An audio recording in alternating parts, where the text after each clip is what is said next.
Hi friends, நாங்கள் சரண்யா.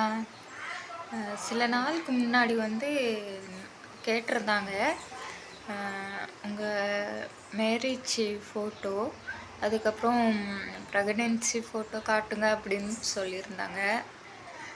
எனக்கும் அந்த மாதிரிலாம் எடுத்துக்கணுன்னு ஆசை தாங்க. நான் கல்யாணம் முடிக்கும் போது இந்த மாதிரி நான் போல்டானா இல்லை, எப்பவும் நான் போல்டாக தான் இருப்பேன்.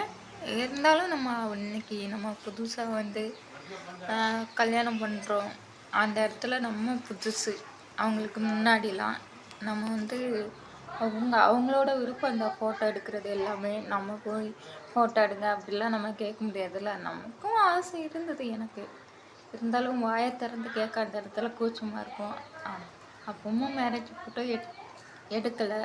அது ஒரு கவலை தான். இன்னுமே நானே ஃபீல் பண்ணுவேன், அந்த மாதிரி ஃபோட்டோலாம் நம்ம எடுக்கலையே. மேரேஜ் ஃபோட்டோ, அப்புறம் ப்ரெக்னென்சி இப்போல்லாம் ஷூட் பண்ணுறாங்க, அழகாக ஷூட் பண்ணுறாங்க. இருந்தாலும் நமக்குன்னு நம்ம பாப்பா வயிற்றில் இருக்கிற மாதிரி ஒரு ஃபோட்டோ எடுத்துருக்கலாம். வளகாப்புலாம் கொண்டாடினேன். வளகாப்புலாம் போட்டாங்க.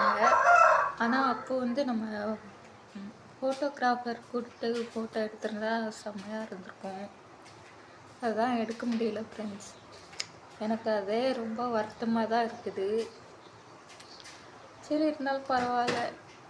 நம்ம என்னெல்லாம் அனுபவிக்க முடியாமல் இருந்துச்சோ அதெல்லாம் நம்ம பிள்ளை மூலியமா நம்ம நீ உங்கள் மூலியமா நீங்கள் கொடுக்குற சப்போர்ட் மூலியமா நான் நான் அனுபவிக்காத சந்தோஷத்தை என் பிள்ளைக்காக நான் செய்வேன்.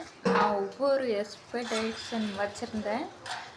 எப்படி சொல்கிறது, அந்த மாதிரி எடுக்கணும், பிறந்த நாள்லாம் ஃபோட்டோ இந்த மாதிரிலாம் எடுக்கிறாங்கல்ல, அந்த மாதிரிலாம் பண்ணணும்னு எனக்கு ஒரு ஆசை இருக்குது. என்னால் முடிஞ்சது என் பிள்ளைக்கு நான் பண்ணுவேன். மறக்காமல் சப்போர்ட் பண்ணுங்கள். இந்த வீடியோ பிடிச்சிருந்தா, நான் சொன்ன விஷயங்கள்லாம் பிடிச்சிருந்தா மறக்காமல் லைக் பண்ணுங்கள். மறக்காமல் அந்த பெல் ஐக்கானை அமுத்தி உங்கள் சப்போர்ட்டை தெரிவிங்க. பாய் ஃப்ரெண்ட்ஸ், அடுத்த வீடியோவில் பார்க்கலாம்.